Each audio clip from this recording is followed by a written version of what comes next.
Hi guys, this is Connie, back for more Connie Reads Brian's Hunt. This is the second attempt for Chapter 5. When the dog saw the canoe move toward shore, she at first moved to meet it, head down, tail wagging, but Brian hesitated just once more before touching the bank with the bow of the canoe. This was all very strange, and strange things in the bush often deserved more study. The dog was here. She greeted Brian as a friend, but why? Why a dog? Why was it here? Was there more to it? More people here? Something possibly not good waiting for him on the bank? But he waited just a few seconds because when he was this close, the dog first sat, whimpering with pain, and then lay down on her good side with the wound up and waited, just waited for Brian. It was enough, and he pushed up on the bank and jumped out of the canoe. He went to the dog and knelt next to her. Of course, it was still dark, but there was the half moon, and he saw that most of the wound, a 1.5 long rip down the side, was very superficial, just breaking and peeling back the skin. And it had clotted well. Here and there, wet blood oozed, but even as he watched, it seemed to diminish. Still, it needed tending to, and to do what he needed, he needed light, a fire. "You stay here," he told the dog. "I have to get wood and make a fire." Either because she understood or perhaps just that she was in pain, the dog stayed by the front of the canoe while Brian moved in the moonlight and found dead wood and dry grass and started a small fire nearby. He took a burning stick and held it closer to see better, and it frightened the dog. "Easy, easy. I have to see it." He put his hand on the dog's head and she settled immediately, responding to the soothing sound of his voice. Brian held the light up again, and in the relative brightness saw that the rip, however it had been caused, had torn back a flap of shoulder skin about half as big as his palm. He could see exposed flesh, muscle. Although the meat was not too damaged, he knew he would have to fix it in some way, cover it. "Or sew it up," he said out loud. "I have some fishing line and a needle. I wonder if you would let me sew the flap down." He went to the canoe and got out his sewing repair kit. He had thread there, but thought it might be too light for the job, would pull it out. The fishing line would work better, except that he would have to use the large needle with it. This, he thought, moving back to the dog, could go wrong in so many ways. She wasn't a really large dog, perhaps 40 pounds, but she had teeth, and Brian had seen dogs fight in the city, and had seen wolves kill deer, and knew that those teeth could do. And knew what those teeth could do. He'd read somewhere that the teeth at the back, the molars, even in a moderate dog, could come down with 2,600 pounds per square inch. The cross-section of the bone in my arm, he thought, is about a square inch. Still, he couldn't leave the wound that way. "I have to hurt you," he said the dog, petting her head. "I'm sorry, but we have to sew that up. I'll talk and tell you what I'm doing, but if we don't sew it and cover it, the flies will plant eggs in it." All the time he was talking, he was preparing himself, kneeling by the dog, threading the fish line through the needle in the firelight. In itself, no mean feat, and hoping this talk would soothe the dog. "I'm going to clean the wound with a little water," he said, dipping water from the lake.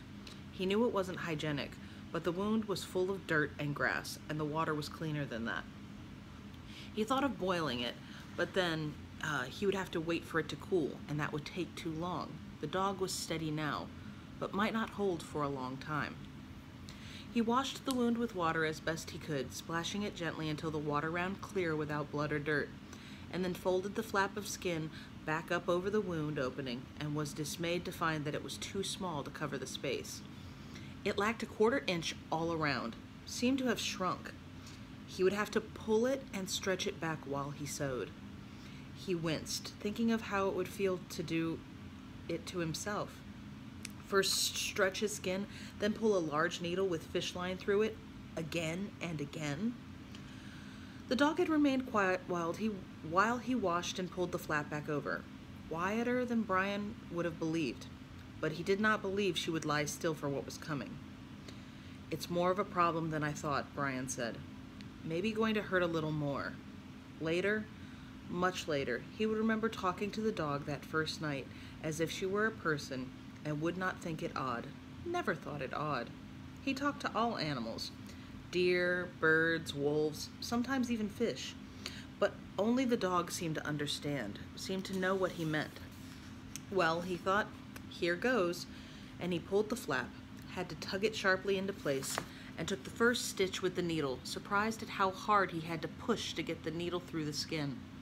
It was almost like cured leather, and he had to exert way more force than he thought the dog would tolerate just for the first edge. Then he had to pull and tug the flap of skin into position and push the needle through the second edge again, having to push very hard to get even the sharp needle through the hide. Then pull the two edges together with the string and tie a first knot to hold it. Then move a 1/4 inch, which seemed about right, and pull it through again, and again, and again, and talking all the while, waiting for the dog to come around and hit him. You're such a tough dog. I couldn't take this, I know. You must have good genes, a tough mother, and a tough father to take this pulling and pushing and poking and just keep taking it and taking it. His voice even and smooth, trying to calm the dog, ease her mind. And not once did the head come around. Only at first, when Brian jerked the string to pull the two edges together, was there a reaction, a low, deep rumble from the dog's chest, and the head coming up. But it was not a growl so much as a moan, and the head never came around. The teeth never bared. The dog just looked at him, looked right in Brian's eyes in the firelight. A look of understanding, of complete and utter trust, and then the head went back down, and there were no more rumbles, no more moans, no more glances. She lay there with her eyes closed, content to let Brian work, almost relaxed.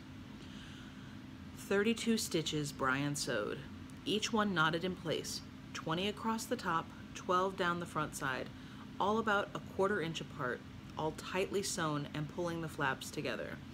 And then it was done. He had a small first aid kit in the canoe and took out the disinfectant bottle. It was not enough to have washed the wound, but he trickled it in a line along the sewn up seam edges, and it must not have been painless, as the bottle said, because the dog rumbled again, though she didn't open her eyes or change her breathing. Then it was done. Brian cleaned the needle and put the kit away in the canoe, washed the blood from his hands in the lake, found more wood for the fire, and built the flames up. The dog stayed where she was, 4 or 5 feet from the fire, and rested. Soon Brian could hear the sound of her snoring over the crackle of flames. Brian squatted by the fire and let his mind float free, glad the dog was so friendly, glad he hadn't been bitten. He looked